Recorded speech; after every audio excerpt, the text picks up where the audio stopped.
And welcome into CBS Sports HQ, presented by Geico. Switch and save, get more with Geico. I'm Jordan Giorgio. We begin with the absolute dominant performance from start to finish by the Philadelphia Eagles in Super Bowl 59. Jalen Hurts and company were seeking revenge and got it as the Eagles captured their second Super Bowl title.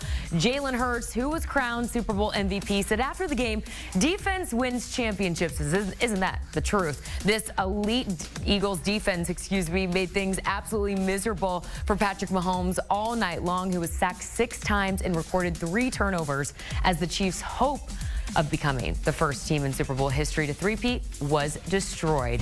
Let's go ahead and check in with the highlight. Super Bowl rematch. Chiefs beat the Eagles in Super Bowl 57, trying to become the first team in NFL history to complete the three-peat. Eagles looking for revenge. As I mentioned, their first Super Bowl since defeating the Patriots in 2017. 7 minutes left in the second here. Patrick Mahomes fires on the run, and he's picked off by the rookie, Cooper DeJean. On his birthday, the newly 22-year-old puts the Eagles up 17-0. Mahomes would get his first career playoff pick 6. Early in the fourth we go. Mahomes loads up to go deep, and he is just surrounded by this Eagles defense. Ball is out, recovered by the Eagles. Milton Williams with his second sack on the day, and the Eagles go on to win their second Super Bowl title in franchise history. There is the yellow Gatorade. As you take a look at the Eagles' Super Bowl appearances in franchise history, get their second Super Bowl win, stop the Chiefs' three-peat in the process, now have a chance themselves to go back-to-back. So how can they pull it off? Let's go ahead and find out as we now welcome you back into our CBS Sports HQ studios. I'm joined by our own Danny Kanell. We've got Logan Ryan also joining us. I mean, we all are ingredients here, right? Like, this should be a national holiday. Correct? Oh, without question. Yes. We should be off today and just chillaxing. Especially for us three. Most definitely. Definitely. Most definitely. All right, you guys, let's talk about how the Eagles now have an actual chance to go back-to-back. Getting 1 is hard, Danny. Getting 2 back-to-back is also hard. And going 3, three-peat, we saw how that happened. So how can they do it? So I think one of the hardest things is maintaining the hunger that comes with what it takes to being a Super Bowl champion. Like, you hear about motivational tactics and what goes into work in the offseason of preparation and offseason training and offseason workouts, and having that hunger, that mindset that is, we want to do everything. We want to pay attention to every tiny detail to make sure we have every basis covered. Now all of a sudden you've got distractions, you've got award ceremonies, you've got all kind of appearances, golf tournaments, endorsement deals that come along with being a Super Bowl champion. So, like, from the mindset, that to me is one of the hardest obstacles to overcome. And then it becomes, you have to retain your best players, the players that make up that roster that was so special. And yet most of the time for a lot of these players, and granted, you've got mainstays that will be under contract, but a lot of guys are going to try to get paid off of this Super Bowl. And I don't blame them one bit. It's just what happens. So you've got to try to make sure you really decide what players you absolutely cannot afford to depart with, and you'll go ahead and make those negotiations work and pay them what they're looking for. And then you have to make some very hard decisions of guys that want to get paid, and you're like, you know what, you were really good, but we can't afford you, or we're going to try to go younger through the draft. It's always one of those awkward dynamics that comes on and unfolds when you're trying to see a repeat champion. Yeah, absolutely. Look, I've got my 2 Super Bowl rings in 3 years, but wasn't able to do it back-to-back.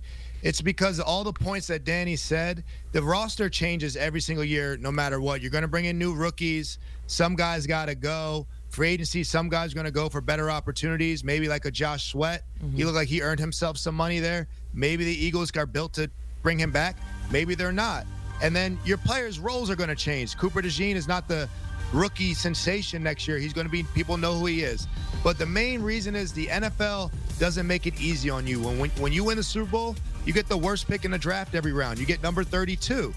You get also one of the hardest schedules next year, right? You're going to schedule the other divisions number 1, and you're going to have top teams. You're going to have the most primetime games, probably traveling across country for the top matchups. You're going to kick off the season first. You're going to have the longest season because you have the first game, and then you have the shortest offseason. These guys just got done playing. You got to report to OTAs in mid-April. That's not a long break when you've been playing for 9-10 months. You only have 6 weeks or so off. So it's really just not set up with the rest time, and you got to hope for the injuries. Because when you play in the Super Bowl, that's a lot more practices. That's 20-some extra practices you have on your body playing intense football games in cold weather most of the time. So all those extra longer seasons, you see how it catches up. You're going to play the best schedule next year. You're going to play the best teams. And by the way, you're getting everyone's best shot because someone can make a name for themselves when they pick off a Jalen Hurts or they match up with an A.J. Brown. So not only do you got to maintain your hunger, you're going against the hardest schedule, the shortest rest, everything that the NFL does to make it hard to go back-to-back. Yeah, we'll see how they're able to fill some of those big names that you saw on that list, those that will be free agents starting, next season. Another thing that really they're going to need to have to go back-to-back is keeping this elite defense, right? What can you really say, Danny, about Vic Fangio and the job he was able to do in year one? It helps to have great elite talent up front, right? I think it always starts with the Jimmies and the Joes rather than the X's and the O's. But when you've had a guy who's spent his entire life, orchestrating great defenses, putting those players in great positions to succeed, then that obviously has a huge part to do with it. And Vic Fangio comes in there, brings a mentality, a physical mindset. But going back to the, aspect of the talent that Howie Roseman built on this roster, they didn't have to blitz one time the entire game. That is just complete domination up front. But I do think when you're talking about game planning, and there are other times where you do have to blitz to get pressure, you do have to have your players prepared for every single look they're going to see to try to check those tendencies of where a quarterback's going to escape from, or where, what alignments do you see certain plays run from. That's where the defensive coordinator comes into play. And Vic Fangio was an incredible get for them this offseason. And I think you saw the fruits of that on display with a complete domination, what I think was probably Patrick Mahomes' worst effort. And it wasn't only the fact that he was running for his life. There were times when he didn't see players, and that was great disguise in the secondary coverages. They were able to keep him guessing most of the night. And I think a lot of that credit goes to Vic Fangio. Yeah, out of everything that the Eagles did to repeat next year, all the great things they accomplished this season, I think this defense might be the easiest thing they can do to repeat. Right? A dominant defense. They didn't do it with the Legion of Boom out there. They don't have 2 Hall of Fame corners out there. They don't have the best middle linebacker to ever play the game. They don't have like these pass rushers that are making $30 million like some other teams have. They're doing it with young players. They're doing it with scheme. Coaching is more important than football than any other sport, and a great defensive coach can get you a great turnaround really quickly. This was one of the worst defenses in the league last year. Insert Vic Fangio, draft a couple of rookies, find some good guys in free agency, have some good young D linemen, and now you're the #1 defense in football. They can repeat this. A lot of that nucleus will be back. Zach Bond should be back. Jalen Carter should be back. Quinyon Mitchell, Cooper DeJean aren't going nowhere. Darius Slay can come back if he wants to play. Their safeties aren't highly paid players.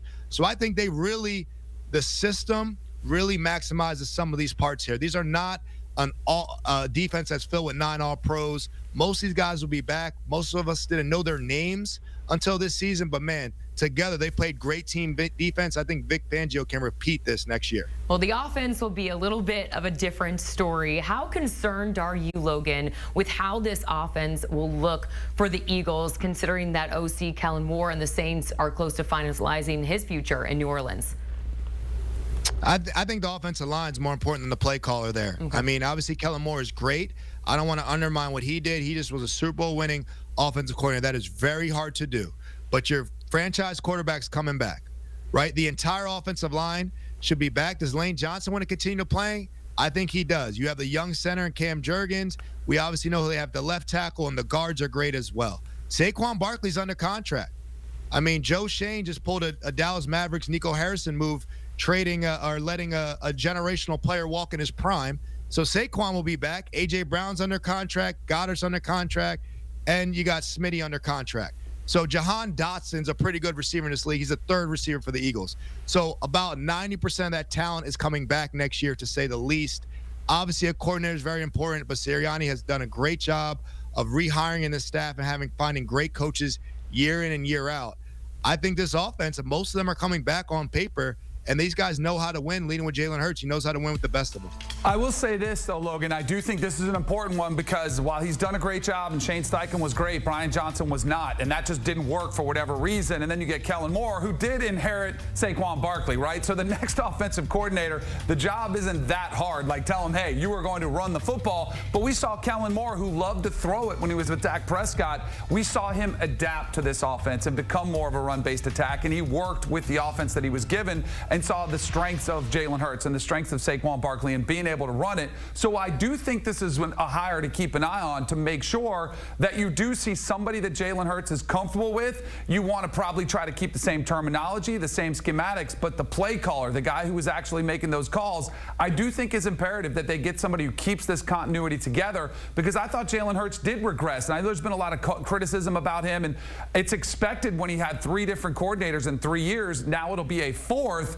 How do they keep him comfortable in the terminology, the scheme, so that you don't have another one of those setbacks because he's learning a new system, learning different terminology? So I think that offensive coordinator hire is critical. The talent is there, but who's the guy calling the shots? Logan, I see you shaking your head here. Are you in agreement with Danny here on that point?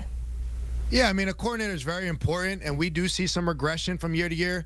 But if I have a new coordinator and I have a quarterback that I don't want to regress, the 2 things I got to get right are an offensive line to protect him and give him time to figure out whatever it is. And then, hey, 7 out of 10 plays, let's just turn around and hand it to the guy behind us who's the best running back in the league. And, hey, if they have 8 in the box, let's just throw a one-on-one fade to A.J. Brown out there, who's one of the best one-on-one receivers in the league. So there are a lot of solutions for that next offensive coordinator. There's a lot of solutions for Jalen Hurts. He's not playing the toughest schemes out there because Saquon Barkley is the ultimate piece on the chessboard there that really identifies and simplifies coverages for him. And we know what they're going to do in short yardage, no matter what. Like the tush push is not going away anytime either. That cash for me, so I have a happy Jordan this morning. All right, you guys, hang tight because more from you in just a moment as we break down what it is going to take for the Philadelphia Eagles to go back-to-back, make it to Super Bowl 60 in Santa Clara, California next season. We'll see how everything shakes out. Quick break for us here on CBS Sports HQ.